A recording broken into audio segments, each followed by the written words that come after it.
दोस्तों आज हम आपको उत्तर प्रदेश के गाजियाबाद में होने वाली शादी का एक ऐसा सच्चा वाकया बताने वाले हैं जिसमें एक अमीर बाप के बेटे ने अपनी शादी से एक दिन पहले अपने घर में लड़कियों के नाच गानों का प्रोग्राम रखा, यानी कि पूरी रात लड़कियों को नचवाया। लेकिन फिर अल्लाह की कुदरत से बारात आने के वक्त उस लड़की के साथ में कुछ ऐसा हुआ कि जिसके बारे में जानकर आपके भी रोंगटे खड़े हो जाएंगे, आप भी हैरान और परेशान रह जाओगे और फौरन ही अल्लाह से तौबा कर लोगे। इसलिए आज का यह वीडियो आप सभी के लिए बहुत खास है, आप इसको आखिर तक जरूर देखें। और आप सबसे ये गुजारिश है कि आप इस वीडियो को लाइक करें या ना करें, मगर मेहरबानी करके इसे शेयर जरूर कर दें ताकि यह इबरतनाक वाकया और भी लोगों के पास में पहुंच जाए। तो चलिए दोस्तों शुरू करते हैं। दोस्तों उत्तर प्रदेश में एक जिला है जिसका नाम है गाजियाबाद। बाई रोड आप जब गाजियाबाद से दिल्ली जाओगे तो गाजियाबाद और दिल्ली के बीच में एक कस्बा पड़ता है जिसका नाम है लोनी। मुसलमानों की अक्सरियत यहाँ पर रहती है, यानी कि इस गांव में ज़्यादातर मुसलमान लोग ही रहते हैं। यहाँ पर अल्लाह का ऐसा करम है कि इस बस्ती में ज़्यादातर लोग दौलतमंद और पैसे वाले हैं और बड़ी बड़ी कोठियों और बंगलों के मालिक हैं। इस गांव में एक अब्दुल सत्तार नाम के शख्स का घर था, जिनके करीब में ही एक कब्रिस्तान था और पास में एक मस्जिद भी थी। अल्लाह के प्यारे नबी हज़रत मोहम्मद सल्लल्लाहु अलैहि वसल्लम ने फरमाया है कि ऐसी जगहों का, यानी कि जिस जगह पर कब्रिस्तान और मस्जिद हो, ऐसी जगहों का हमें खास अदब व एहतराम करना चाहिए। लेकिन इस घर में रंगरेलियां मनाने वाला एक लड़का था जिसको नाच गाने बहुत ही ज़्यादा पसंद थी। उसकी शादी हो रही थी। शादी का दिन भी तय हो गया। शादी का दिन जुम्मे का रखा गया, यानी कि जुम्मे के दिन इस लड़की की बारात लोनी से पास ही एक दूसरे गांव में जाने वाली थी। अब कल यानी कि जुम्मे के दिन लोनी से इस लड़के की बारात जाने वाली थी और आज यानी कि जुमेरात की रात को शुक्राने की नमाज, सदका खिरात और अल्लाह की इबादत करने की बजाय इस लड़के ने शैतान की पैरवी करते हुए अपने घर में नाच गानों का प्रोग्राम रखा। घर में डीजे के साथ में लड़कियों के डांस का प्रोग्राम सजाया गया। इसके लिए इस अमीर बाप के बेटे ने सोचा कि क्यों ना हम अपने यार दोस्तों को खुश करने के लिए आज की रात को रंगीन कर दें और लड़कियों के नाच गानों की महफिल को सजा दें। तो अब इस अमीर बाप के बेटे ने क्या किया कि करीब ही दिल्ली जाकर वहां से कुछ नाचने वाली लड़कियों को पैसा दिया और उनको रात भर नाच गानों के लिए बुक कर लिया और अपने साथ अपने घर ले आया।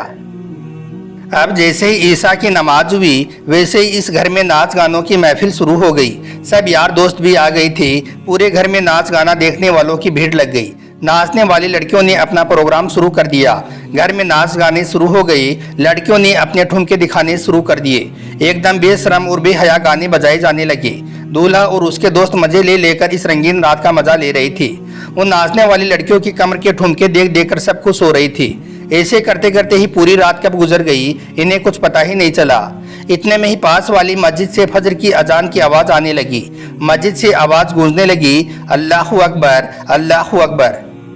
दोस्तों इस घर से तकरीबन 200 या 300 मीटर की दूरी पर ही वो मस्जिद थी। उस मस्जिद से एक मुअज्जिन अजान देने लगा और अजान की आवाज़ इस घर में ज़ोर ज़ोर से आने लगी। अब जैसे ही उन नाचने वाली लड़कियों ने अजान की आवाज़ को सुना तो उन्होंने अपने पायलों की झनकार को रोक दिया, अपने कमर के ठुमके बंद कर दिए, यानी कि वो थोड़ी देर अजान के अदब के लिए रुक गई। लेकिन इधर जैसे दूल्हे ने देखा कि लड़कियां नाचते नाचते रुक गई हैं तो उन्होंने नाचना बंद कर दिया। तो यह देखकर उसे बहुत गुस्सा आया और गुस्से में आकर वो उन लड़कियों से कहने लगा, यार नाचना बंद क्यों कर दिया है, तुमने नाच गाना कैसे रोक दिया है।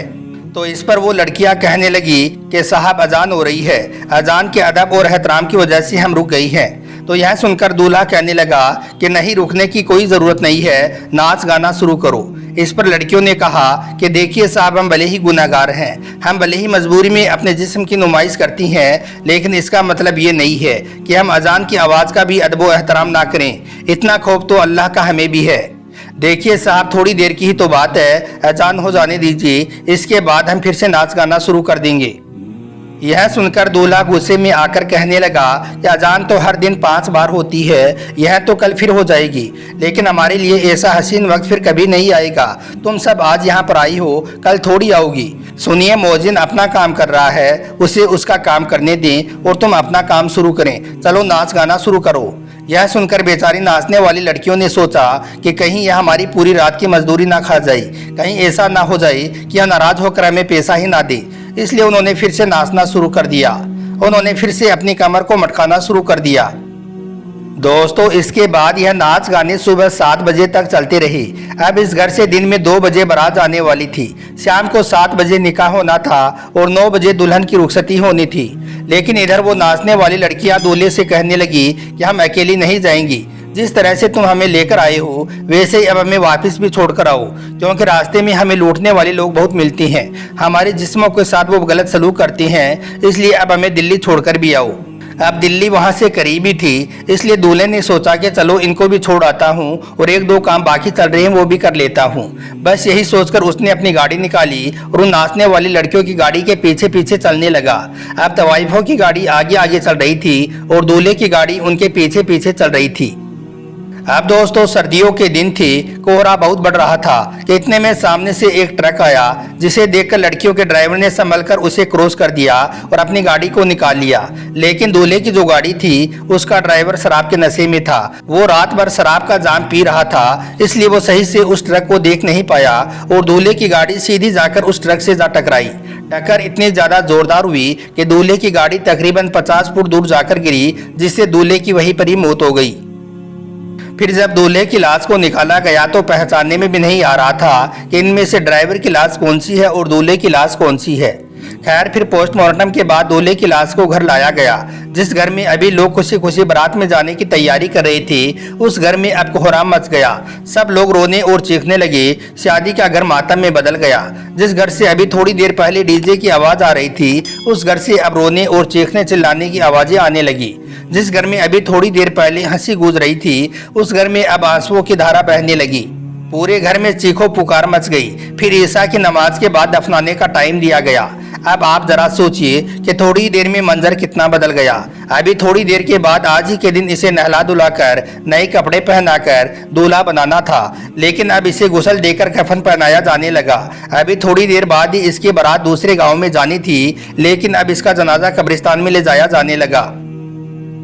कुछ देर बाद जिस लड़के को सजाकर घोड़ी पर सवार किया जाना था, अब उसी लड़के का जनाजा तैयार किया जाने लगा। अब जो लोग इस लड़की की बारात में जाने वाले थे, वो सब इसके जनाजे को कांधा देने लगे। इसके बाद दूल्हे को सजाकर उसका जनाजा तैयार करके कब्रिस्तान की तरफ लोग चल पड़े। अब दूल्हा इस दुनिया की रोशनी से निकलकर कब्र की अंधेरी में चला जा रहा था। अब उसे फूलों की कुर्सियों पर बिठाने के बजाय कीड़े मकोड़ों से झलकती हुई कब्र में रखा जाने लगा और फिर देखते देखते दूल्हे को कब्र में उतार दिया गया। दोस्तों याद रखें, जो भी कोई अल्लाह की शान में गुस्ताखी करता है, अजान और नमाज की बेहुरमती करता है, अल्लाह को चैलेंज करने वाली काम करता है, तो फिर उस पर इसी तरह से अल्लाह का अजाब आता है। मगर कई बार इंसान अपनी औकात को भूल जाता है। याद रखें, आज हमारे पास में वक्त है सही मायने में इंसान बनने का, अपनी औकात को याद करने का, अल्लाह को राजी करने का और अपनी गलतियों की तौबा करने का। मगर आज हम इस दुनिया की रंगरेलियों के चक्कर में अल्लाह को भुला बैठे हैं। खुदारा ऐसा ना करें। अल्लाह ताला से दुआ है कि अल्लाह पाक हम सबको नेक और सीधे रास्ते पर चलाए और हम सबको नेक और अच्छे अच्छे काम करने की तौफीक अता करे। आमीन अल्लाहुम्मा आमीन। एक बार आप भी कमेंट बॉक्स में आमीन ज़रूर लिख दें। आपका वीडियो देखने के लिए बहुत बहुत शुक्रिया।